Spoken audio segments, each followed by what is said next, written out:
রান্না দেখাবো। তার জন্য আমি নিয়ে নিচ্ছি এখানে আপনার জয়ফল, কালো এলাচ, জয়রতি, আপনার এলাচ, লং, স্টার মশলা, তারপর গুড়মুড়া আর কি যেটা আমরা মিষ্টি সস বলি সেটা।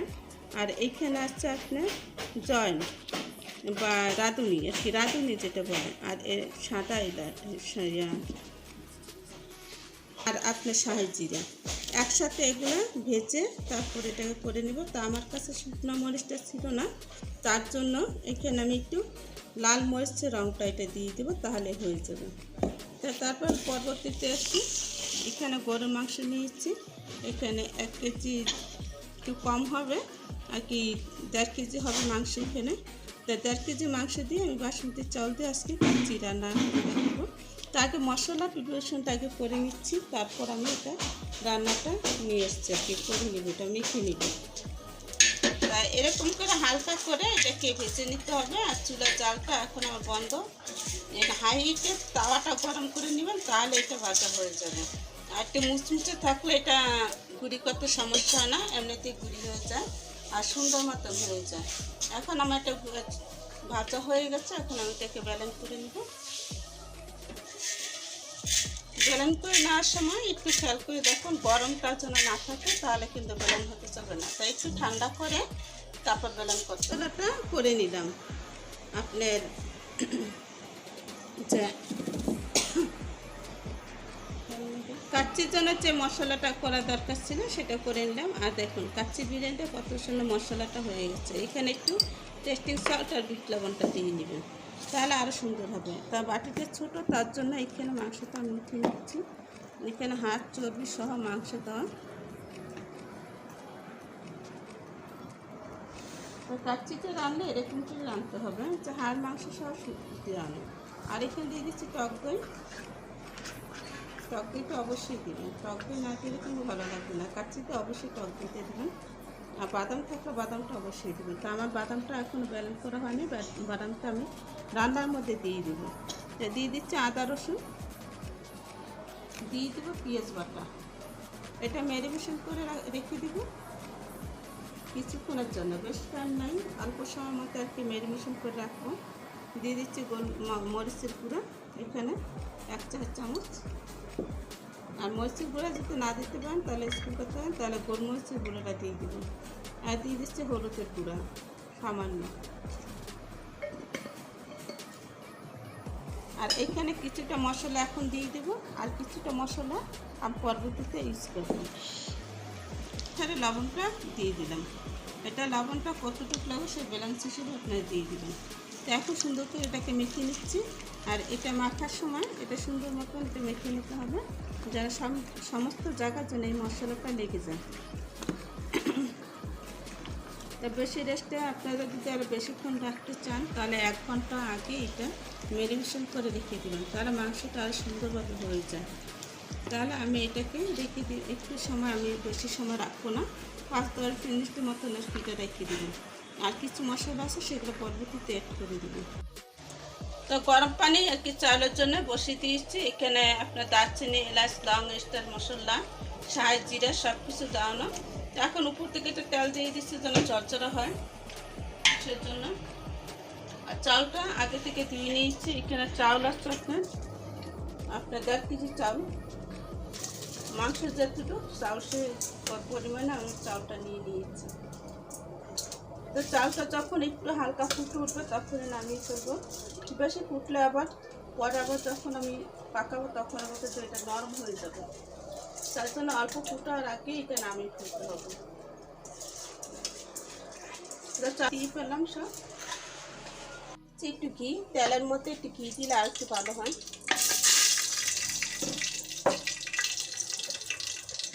ঘিটা গলে গেলে দিয়ে দেবো পেঁয়াজ।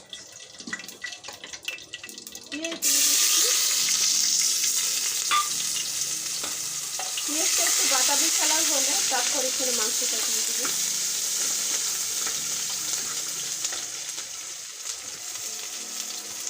পেঁয়াজটা একটু লালচে কালার হয়ে আসছে, তাই এই আরেকটু পেঁয়াজটা আর একটু ভাজা হলে আমি একটু নামিয়ে একটু রাখতে কিছুটা পেঁয়াজ।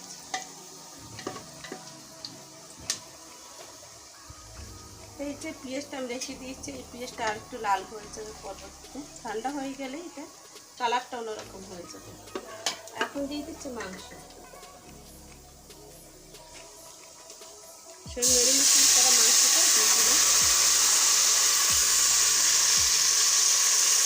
আর যে মশলাটা যে হাতে তৈরি করা, সেই মশলাটা এত সুন্দর গ্রাম, এটা আপনারা হাতে মশলা করে নিলে সবচেয়ে ভালো হয়। প্যাকেটের মশলা দিয়ে আমরা খাই সবসময়, তা হাতের মশলাটা দিলে আরও বেশি ভালো হয়। একটু পানিটা একটু টেনে আসছে, তা এখন আমি একটু পানি দিব, দেখতে দেবো। তা পানিটা যে পানি আসছিল মাংস সেটা টেনে গেছে, তা এখন একটু পানি দিয়ে দিলাম। তা এখন খুব ভালো করে কষিয়ে নিতে হবে, খুব ভালো করে কষিয়ে নেবেন, নাহলে কিন্তু খাবারটা ভালো লাগবে না। অন্যদিকে আমি আলুটা যে কেটে নিয়েছি এই মাংসের জন্য সেটা ভেজে নিব। বাদাম বাটাটা এটা দিয়ে দেবেন, তাহলে আরও টেস্টটা বাড়িয়ে তুলবে। তো এটার মধ্যে একটু পানি দিয়ে সুন্দর করে এটাকে ধুয়ে নিতে হবে। এটার মধ্যে পানি নিয়েছে বাদামের মিশ্রণটা, এটা সুন্দর করে ধুয়ে তারপর কি এটা আমি দিয়ে দিচ্ছি, কারণ এটা তো বাদাম, আর কোনো কিছুই নেই। তো এখন আমি এটার মধ্যে আরেকটু মশলা দেবো, সেটা হলো আলাদা একটু মশলা, আপনার বিরিয়ানি মশলা যেটা আমি করে নিয়েছিলাম, সেটা পরবর্তীতে আবার এটা দিয়ে দিলাম। তো এখন আমি প্যাকেটেরটা দিলাম, পরবর্তীতে আবার আমারটা দিয়ে দিলাম। দিয়ে দিচ্ছি বিরিয়ানি সেই মশলা বানানো, আর একটু রেখে দেবো সেই রাইসের মধ্যে।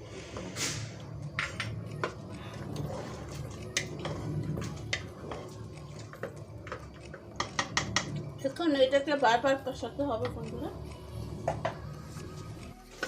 দেখুন মাংসটা কিন্তু হয়ে গেছে, আর এখন আমি মাংসটা কিছুটা উঠিয়ে রাখবো আর কিছুটা পাতিলে রাখবো, যা আমি এটাকে ভাপে রান্না করব। তা এটা আমি মাংসটা উঠিয়ে নিচ্ছি।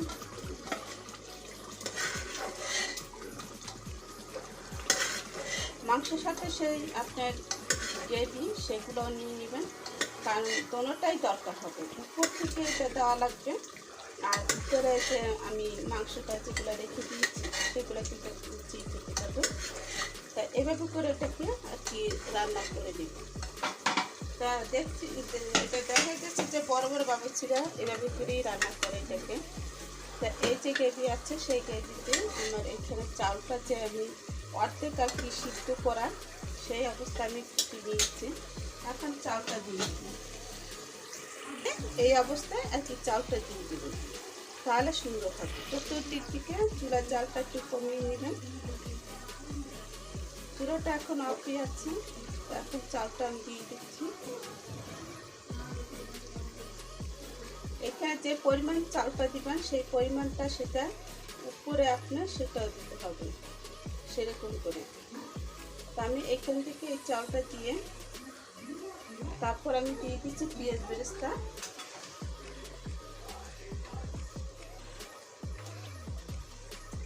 পেঁয়াজ বেরেস্তাগুলো এর উপর থেকে আমি দিয়ে দিচ্ছি।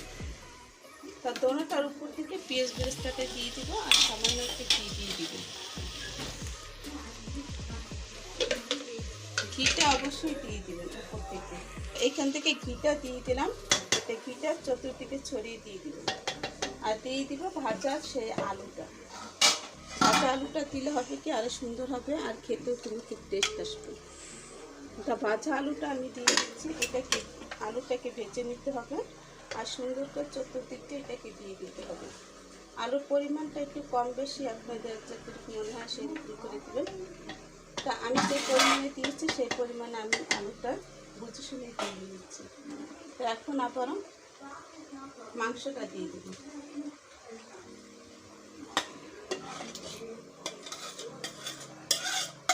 আমি অর্ধেক মাংস নিচ্ছি আর অর্ধেক মাংস করে আমি এভাবে করে এটাকে একটা সুন্দরভাবে একটা পিস বানিয়ে নেব। আর এটা কিন্তু খেতে অনেক সুন্দর লাগবে। আপনি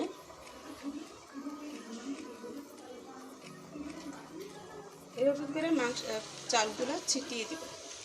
চালগুলো চতুর্দিকে এই বিরিয়ানিতে চালগুলো ছিটিয়ে দিলে খুবই সুন্দর আসে আর সুন্দরভাবে এটা সিদ্ধ হয়ে যাবে। আমার চালটা কিন্তু একটু নরম শক্ত, এ দেখেন এইরকম অবস্থা আপনার চালটাকে নিয়ে নেবেন। এখন দিয়ে দিচ্ছে সেই আলুগুলো আবারও। আলুর সাথে যে ঘি দিয়ে আমি আলুটা ভেজে নিয়েছিলাম সেই ঘিটা উপর থেকে দিয়ে দিলাম। তো এখন যে বেরেস্তাগুলো আছে সেগুলো দিয়ে চুলাটাকে একেবারে কম আঁচে এটাকে রান্না করে নেব। একেবারে আঁচ কম থাকবে সেরকম করে রান্না করে নিতে হবে। দমে রাখলে সেটা একটু ভারী একটা জিনিস দিয়ে একটু দমে রাখলে তাহলে সুন্দর হবে। এখন দিয়ে দিচ্ছি আবারও সেই বেরেস্তা দিয়ে এটার উপর থেকে আপনি আরেকটা লেয়ার আপনি দিতে পারেন। আবার একটু ঘি দিয়ে দিচ্ছি। ঘিটা বেশি দিবেন না, তাহলে কিন্তু একেবারে এখন গরম, অতিরিক্ত গরম, ঘি কম যত খেতে পারেন ততই ভালো। এখন দিয়ে দিচ্ছি কেওড়া জল সেন্টের জন্য। কেওড়া জলটা এমনভাবে দিবেন যেন একটা সমস্ত জায়গায় লেগে যায়। কেওড়া জল আর গোলাপ জল দিয়ে দিলাম। এখন আমি এটাকে ঢেকে দেব।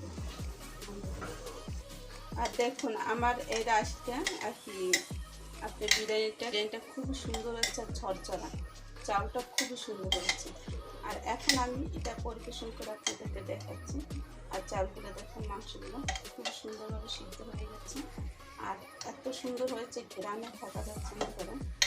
এখন আমি এটাকে নামিয়ে আপনাদেরকে পরিবেশন করে দেখাচ্ছি।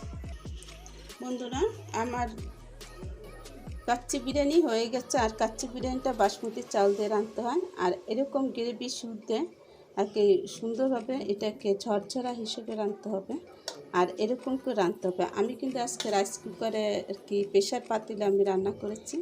আর দেখুন কত সুন্দর হয়েছে, কোনো চুলায় বা পাতিলে কোনো অংশতে লাগেনি আর কি গ্রেভি শুদ্ধে আর কি সুন্দরভাবে এভাবে রান্না করে নিয়েছি।